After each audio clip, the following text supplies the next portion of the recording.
Welcome to Shoot the Breeze, a series on our podcast that celebrates the messiness of life, relationships, and Christianity, featuring my wife Lacey and myself, Nathan. It's creatively titled because it will be just us shooting the breeze, sometimes with guests, while occasionally saying something important. We hope you enjoy.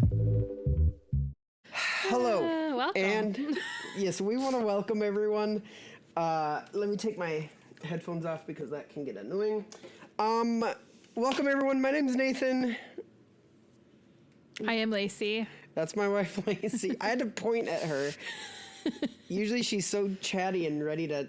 Well, we're kind of doing this around, we're recording this around dinner time, which is kind of where I start losing steam a little bit for the day. So I was kind of unsure how this was going to go anyway, just because my abilities kind of dropped drastically after 5 o'clock. Not just that, but we're kind of wrapping up all the holiday stuff. So you've been as Ari said, undecorating. Undecorating. That's okay. what it was. Undecorating. Yes, that is a our thing. house from Christmas. So you're exhausted. I'm just tired. I don't think I'm exhausted from the undecorating. I'm exhausted from the holidays and the travel and the lack of schedule and Right. our kids losing their minds almost every day because of the lack of schedule.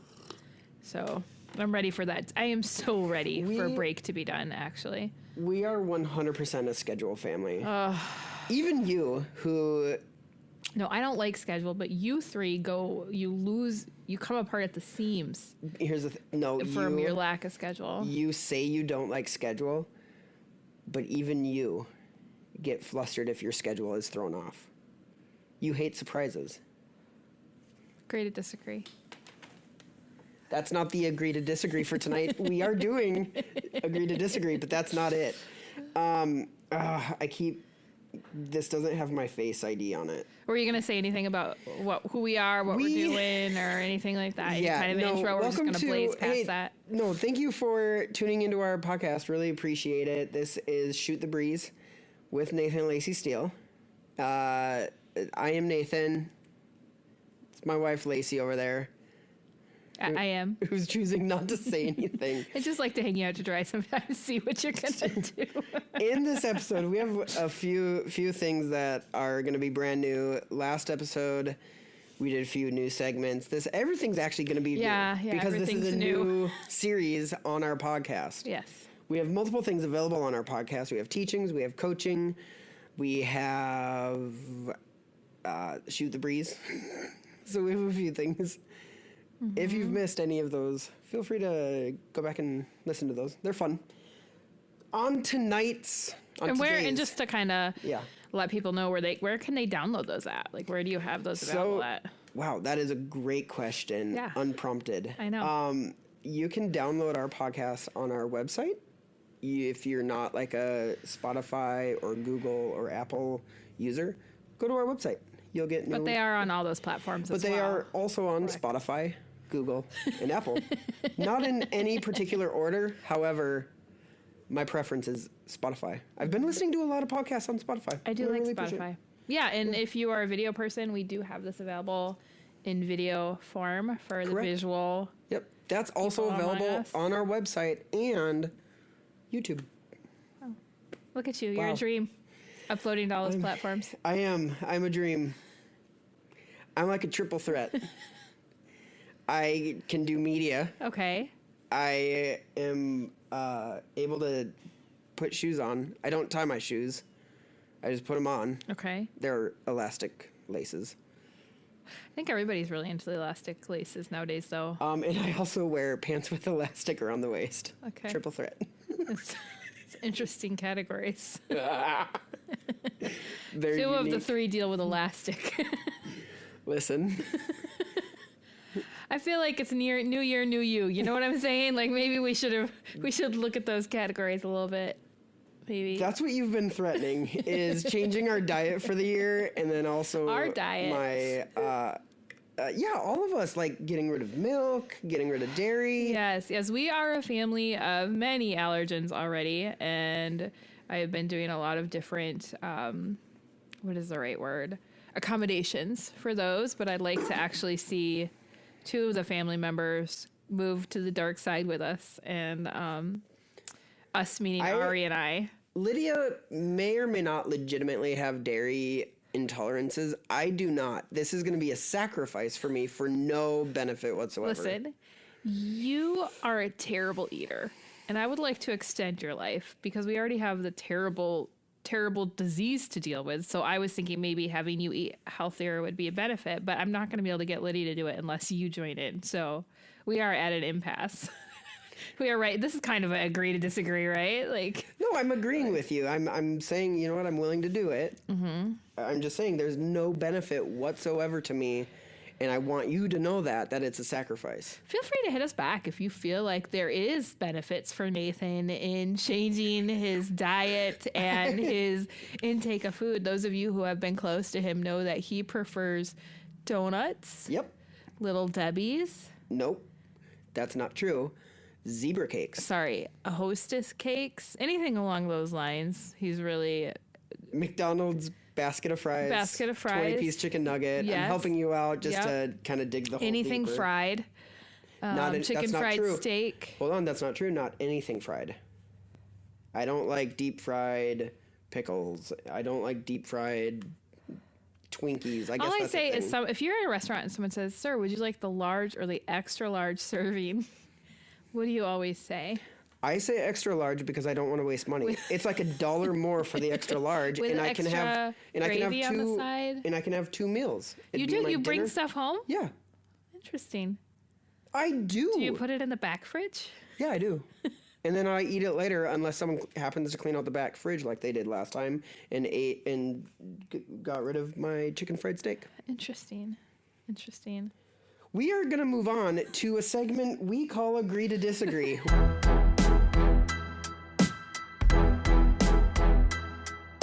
We are already warmed up for this, as you can see. We're here. Agree to Disagree. This segment came about because Lacey and I have these. We're both very passionate about life, subjects, topics in general. We're both very passionate, and sometimes we agree. However, for the most part, we disagree. Not most part. I even disagree with you about that. It's not most part. See? I feel like I rest my case.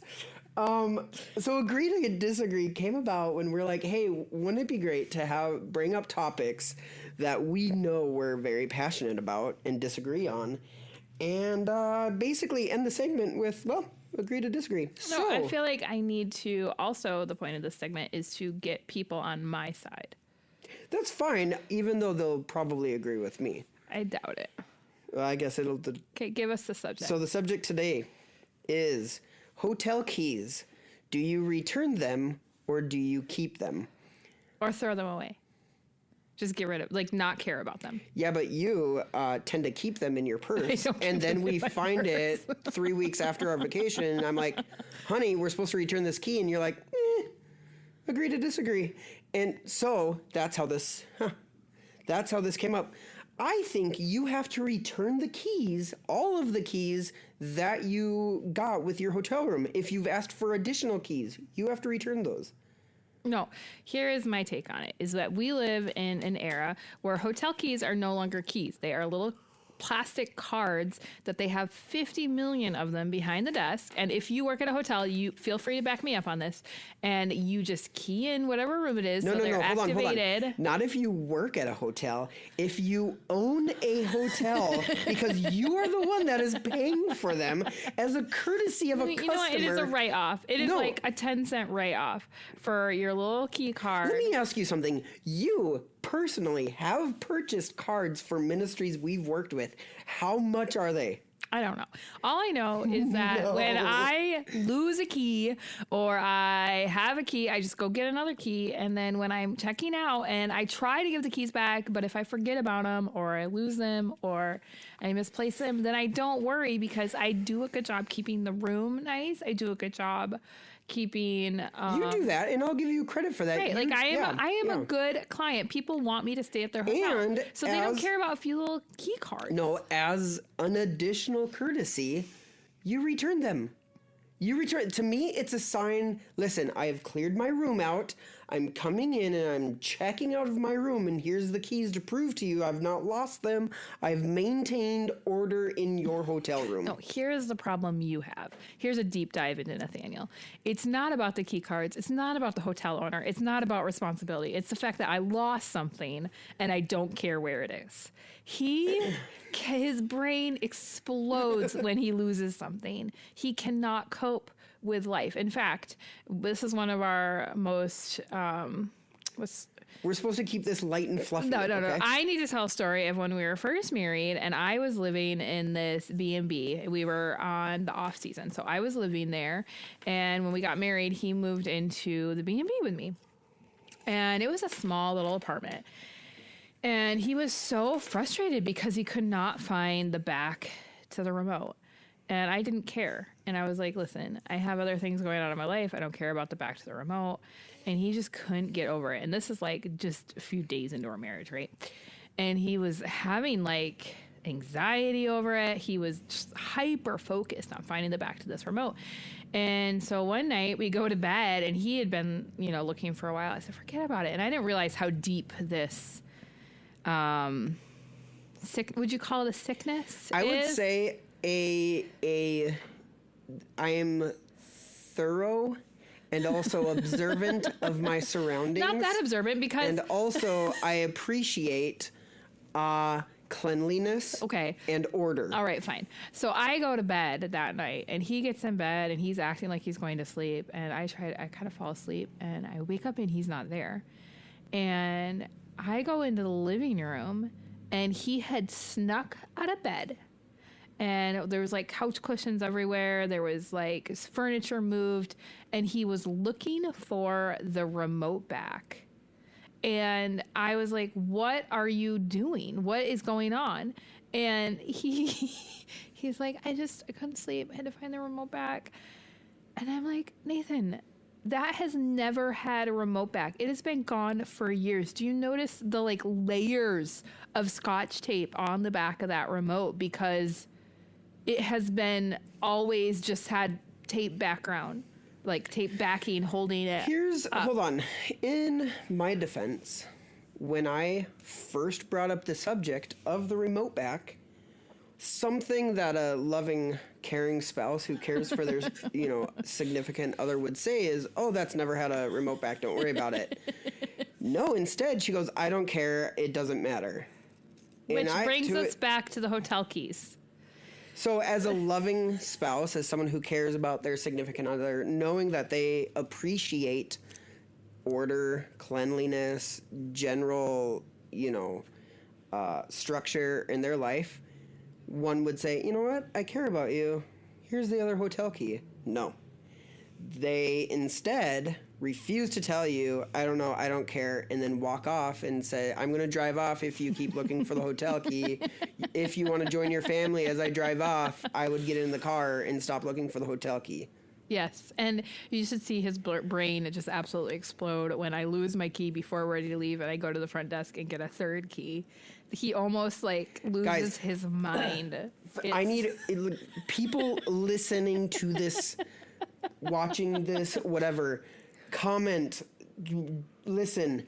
If you appreciate any semblance of order or structure in your life, will you please give me tips and tools on how to reach a spouse who doesn't necessarily share those same feelings of order and not control, because it's not a control thing. Is that what it is? It's just I feel like an appreciation of... Oh, I feel like we've hit it on the head here. No. What is this actually about? Hold on. So you're saying you have no control issues? Are you saying my ability to appreciate knowing where something is, you have no control issues? All I'm saying is that there's a hierarchy of things that take my time and attention. Hotel keys do not move to the head of that list. Here's the thing, guys. On our next episode, we're going to be doing a whistleblower. And interestingly enough, it's my turn to do a whistleblower on Lacey. So please join us for the next episode on control issues with Lacey. I'm really excited about this one. Thank you so much for listening to our podcast. This is one of the many resources we make available for free at our website, cultivaterelationships.com. Our resources have helped people grow in their relationship with God and others. We've seen people set free from uncontrollable anger and paralyzing fear. We've witnessed estranged family members be reunited after working through our freedom booklet. We've helped people build healthy relationship and coping habits through our coaching videos. And all of these resources are made available for free because of the generous support of people like you. If you would like to become a partner, please visit cultivaterelationships.com/support. Now, I hope you enjoy the rest of this episode. I'm serious. I'm so hungry. It's hard for me to concentrate. It's not like a diabetic hunger. It's just like, oh man, I should have eaten dinner. Talking about all the donuts and the chicken fried steak. Did that really get you? It got you really hungry. Well, it's because we're filming this at dinner time. I know. We need to stop filming at dinner time. Like, just stop, walk away right now. Just walk away. No, okay, guys. Anyways, back to key cards. It is a subject that Lacey and I need to... I think this subject is dead. We have agreed to disagree. No, yeah. I know. That's what I'm saying. Okay. Because we have to end it with agree to disagree. Because neither of us are going to win. We're so... 16 years into our marriage, we're so, solidified in our opinions that we literally have to end subjects with, well, agree to disagree. That's why couples that have been married a lot longer than us, like 40, 50 years, you observe them and they have this almost dance they do. And you're like, how does that even work? And it's like, wow. You know what's funny is I've noticed in the last few months, I tend to enter conversations and really not be inappropriate just to like get a rise out of people, but like I say words and I say things, and Lacey has to either kick me or kind of nudge me to push me back onto to make you seem like a decent person. Yeah, to like put me back onto a social norm, right? Like, oh, sorry, I was like going off into I guess what is socially acceptable. Yeah. Here's what's been happening the last few months is Lacey's not been nudging me or pushing me. And so I'll just start talking and I kind of look for some semblance of a safety, like a boundary, and it's not there anymore because she hasn't been nudging me. And I'm like, honey, this is very dangerous because I don't know when to stop talking. And you're just kind of staring at me. I don't know, appreciating, like, what is it you're doing? I feel like the Lord has really been working on me about being okay with who I am. Yeah. And before I used to look at your snafus as a reflection of myself and my choices. And now I just, I watch the show like everybody else. And it's a lot more, it's enjoyable. But have you not noticed? Like, I'll be halfway into saying something, and I kind of get this like deer in the headlights look. Like, oh no, I don't know where this train is going. And I know exactly where the train is going, and it's there's no tracks where it's going. You're forging your own trail. Goodness. Okay, so another segment that we wanted to do, and this may be like a one episode thing. We'll see because Lacey's a lot better at this than me, but it's called Fact Checker. It's where Lacey or I will find a news story or make up a news story, and the other person gets 3 questions, and they have to figure out if this is a true story or a made-up story. Do you feel like this is how the Facebook fact checkers do it? They like basically kind of bounce it off each other and be like, "Do you think this is fake?" And they're like, "Yeah, we feel like it's fake." Or fake. They'll just like make up random facts and be like, fact check, and like make something up. Do you want to know a fun fact right now, just before we do like the actual one? Yeah, like an actual fact. What's a fun fact? They're saying that the flu is down 98% this year. Shocking. Which we don't have to comment on that, but I find that if you're watching the video of this podcast, 98%. It's just it's a miracle. Okay, another fun fact is I did a post for Ariana's birthday involving a certain fast food restaurant chain and a certain virus that has been going around. Okay. And it didn't get fact checked on either Instagram or Interesting. Facebook. You made it through. I made it through. And I said some derogatory things. Wow. Not derogatory like mean, but like... Is that when I was Things there to that nudge you? Yeah, things that should have been fact checked. It wasn't. Anyways. Okay, well, let's do our fact check. Okay, Give me a fact here's check. the fact check. I was reading the... What is it? I usually like... Paper? Wait. Do we... News article? Do we say Book? the news article? Or do we say the newspaper? Can we say that? Well, I feel like now I'm going to be able to say it's accurate because you're giving me a source. You got to either you're going to BS me or you're not. Well, no. That's what I'm wondering is do we... Because, like, would that be promoting or what? What would it be? Oh, you mean state your source. Yeah.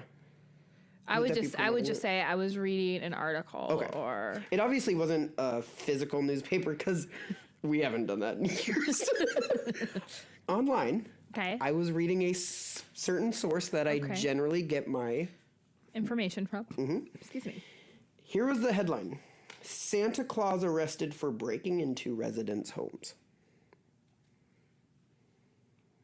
Do you want me to give you some information on it? Yeah, give me a little Okay. bit more. A man dressed as Santa Claus was arrested Christmas Eve for breaking into a family's home. The 64-year-old man claimed he was Santa and was leaving gifts for the family. Okay. You have 3 questions. All right. My first one was where was this at? Oregon. It was in Portland, Oregon. It was in Portland, Oregon. Portland, Oh, that's Oregon. very important. Yep.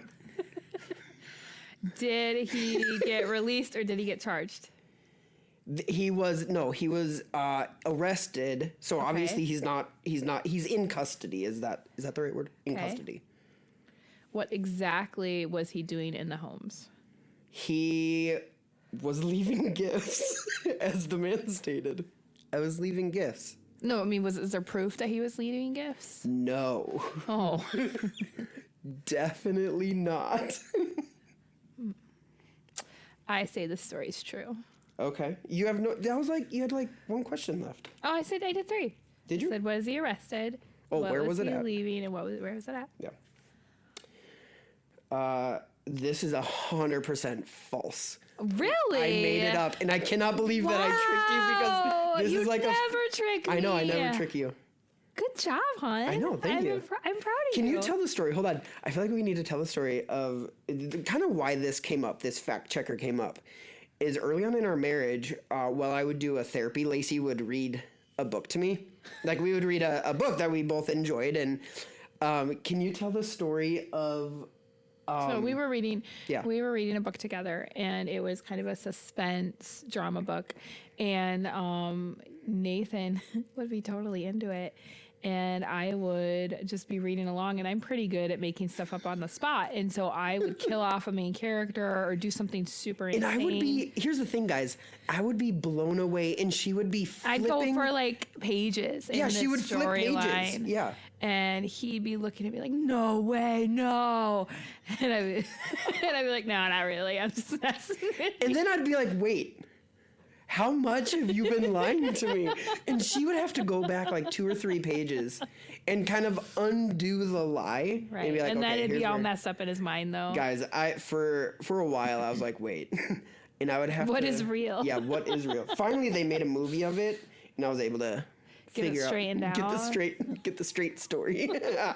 No, but if there's ever a game, like Oh, any man. kind of game where you have to like try to spin a yarn or whatever. Yeah. Yarn, is that the right Spin a old-timey yarn? term?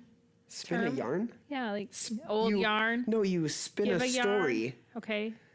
or you spin a web of lies. But there's like an old yarn. Isn't that a saying? No. Yes, it is. It's No, an idiom. Not. It's not an idiom. It is an idiom. It's not. Fact check. I need a fact check. Baby, you don't spin a yarn. No, I don't think you're supposed to spin it. You're I think talking it's just you about- tell a yarn. No, I think the idiom you're talking about is when you want to kind of like fast forward. You want to just like pull the yarn, pull the line. No. Yeah, you know the story of the guy who's like, oh, if you have this magic ball Wow, of you're yarn. going real far. Yeah. Okay, because running number down one, the yours road. is way off. You don't No, it is spin a not. yarn. No, I you didn't. I spin said a web of lies. No, listen. I think I mixed up two things. I think there's like an old yarn is like a old story. It's not. I think it is. It's not. It is. 100% I not. think it is.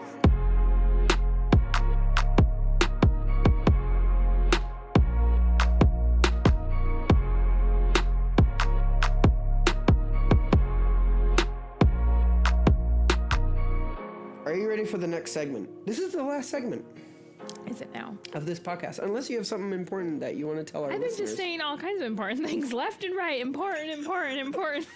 Fact left, fact right. That's not a yarn. That's real. That's good. Oh, Lacey's just yarning ya. That's not how you say it. It's a noun. Now it's like there's actual like Yeah. ways of Grammatical usage. colloquialisms Yeah, and how there is. 100%. you're totally yarning me. Fact That's check. not how you say it. False. People do not listen to her. This is misinformation.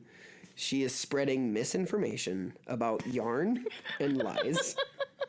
There's like a little bar underneath it that says, fact check. Yarn is what you use to make things. Yeah, exactly. You spin a web. You do not spin yarn. Okay, what's your next Wow. point? Pet peeves.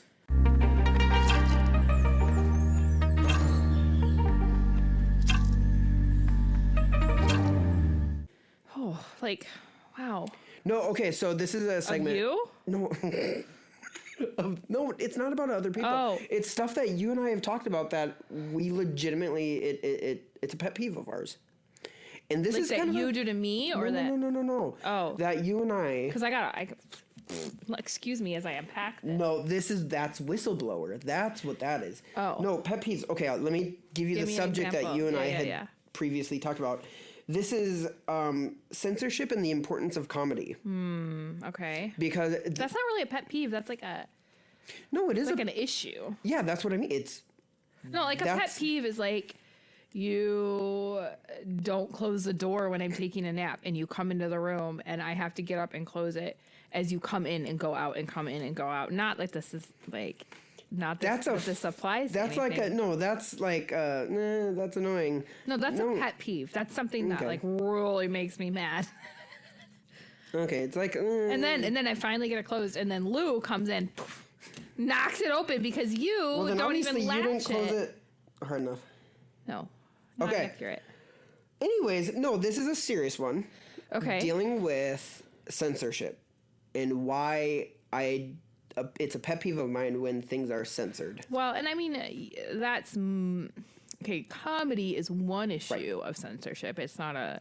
Well, That doesn't cover all the issues that come along with censorship. No. We're just specifically talking about comedy. And you and I had this conversation about the use of comedy within relationships and why it's important. It kind of acts as a buffer on, when you kind of like Societal norms. ribbing, when you kind of like ribbing someone and you're kind of Right. pointing out something in their life. Right. It's societal norms that we can make fun of. And we make fun of, like when we're talking about with our friends, you had just had a conversation with your friends about this, that you're making fun of each other, and it's almost like a check and balance within your Almost relationship. like a gentle little nudge, like hey. Right. No, and that's why Right. I feel like comedy, and when things are censored within comedy, or even like in your relationship, when things have become censored, it's no longer accountability. It's no longer this ability to speak into someone's life, right? It's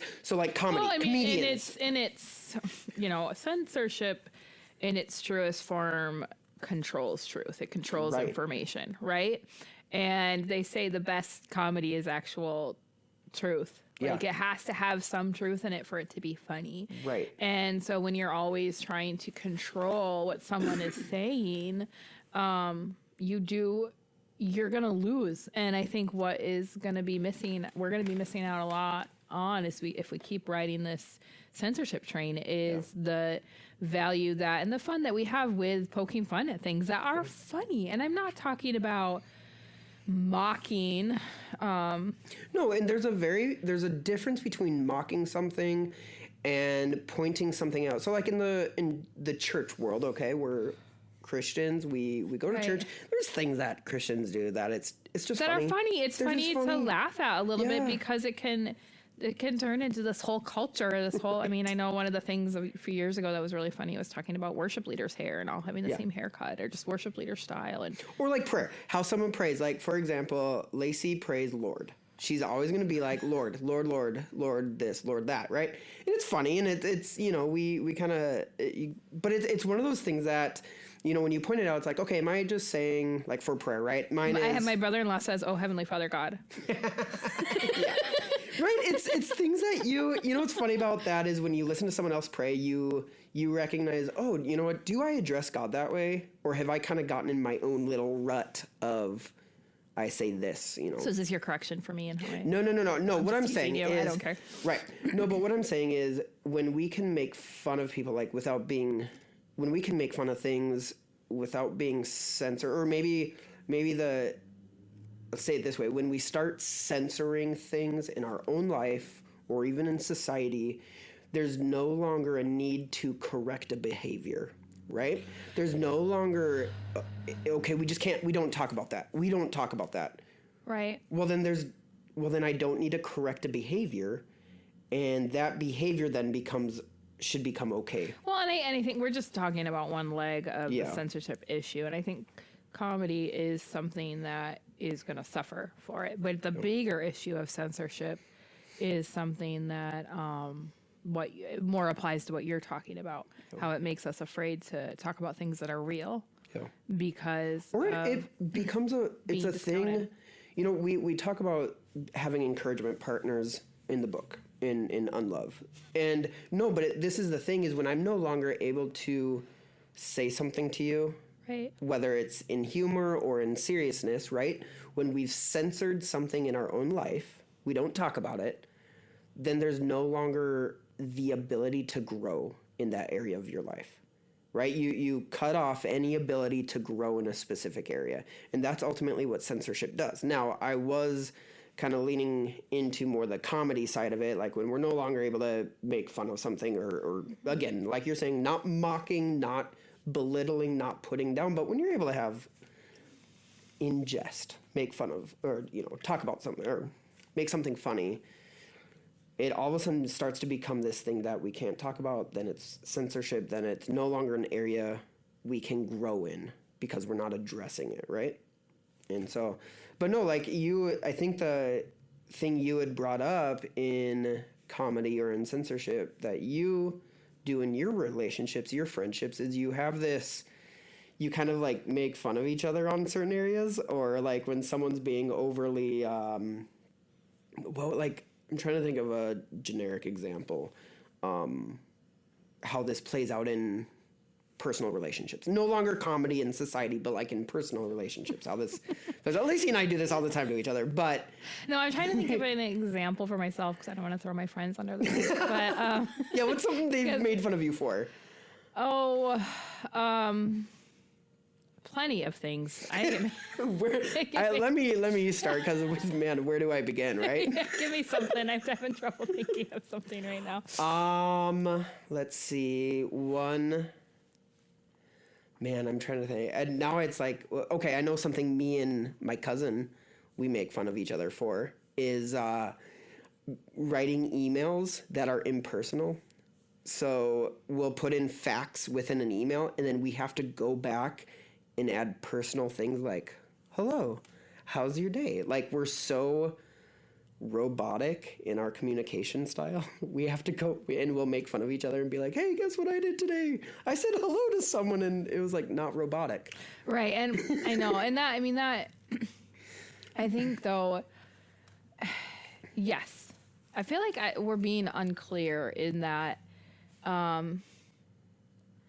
the reason we've been talking about this issue is because we have seen it affect people's willingness to just say things that are funny, or that, or like certain people, that almost like they've been,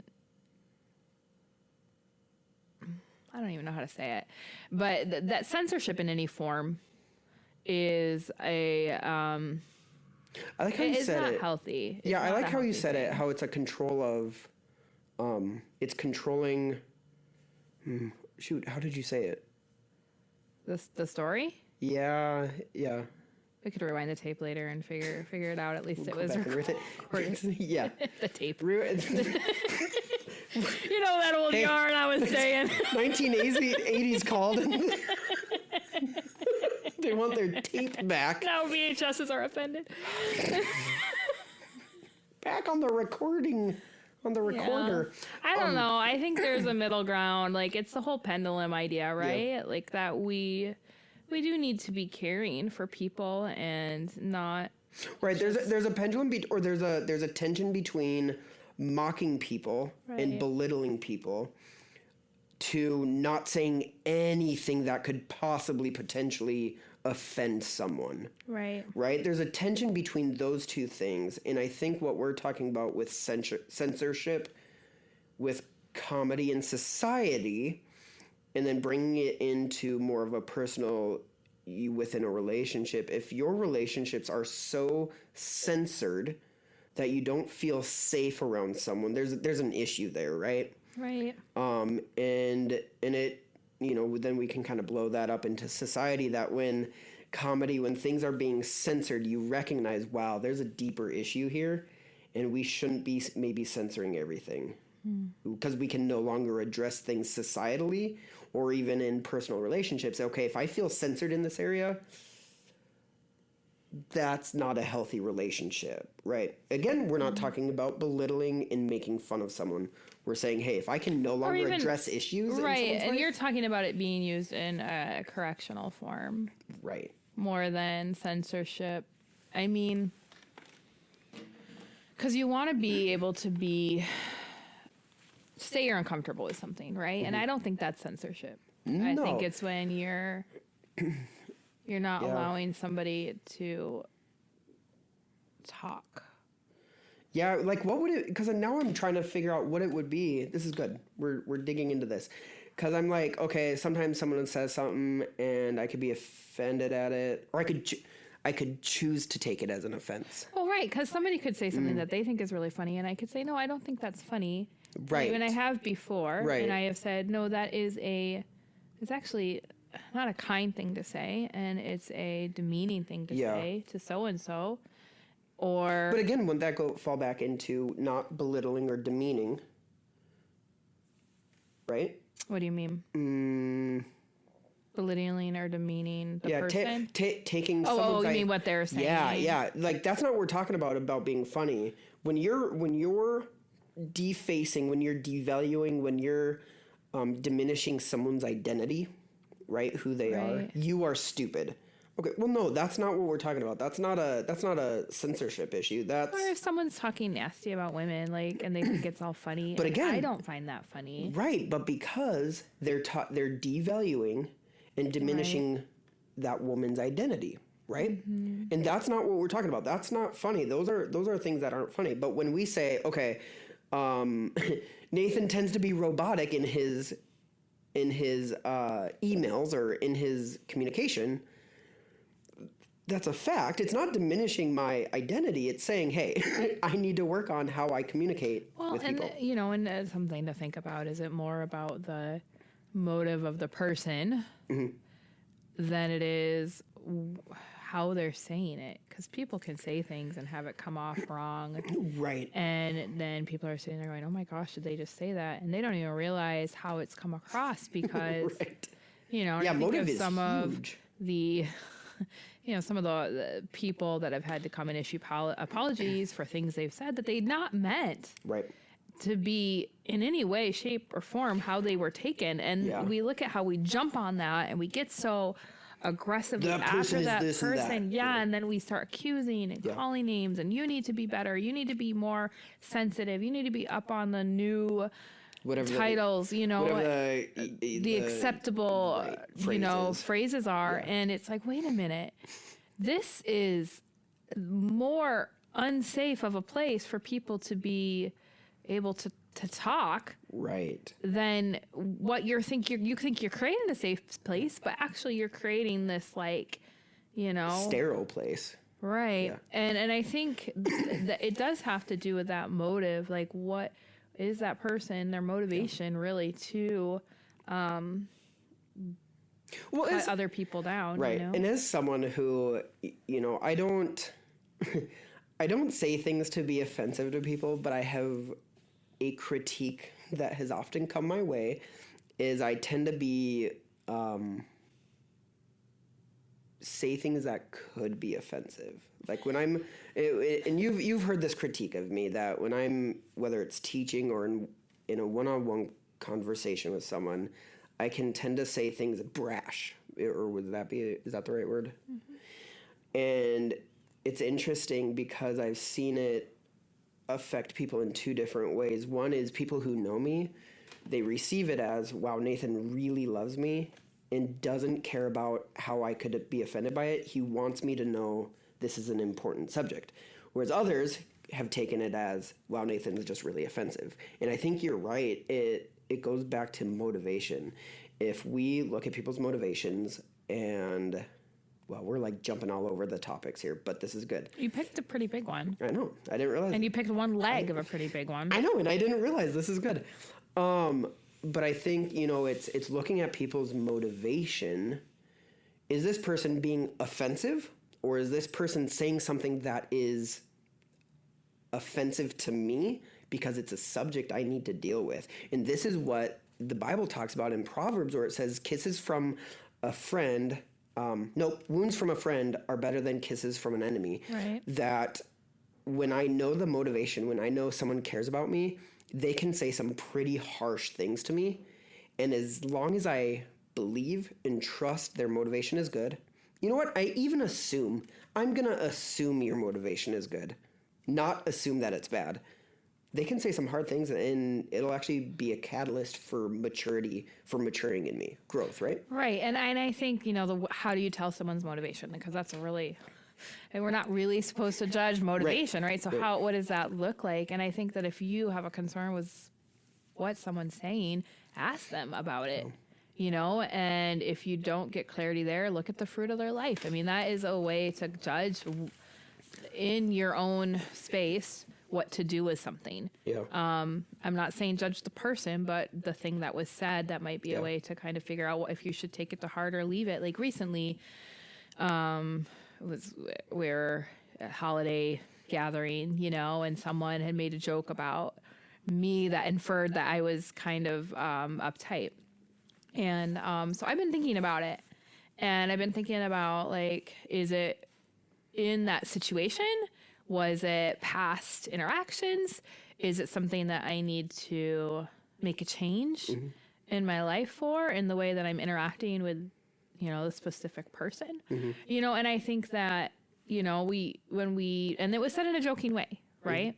So, and I think that this person wanted to communicate that to me, but it's not going to sit me down and be like, hey, I feel stressed around you. You make me feel like I can't be myself. Right.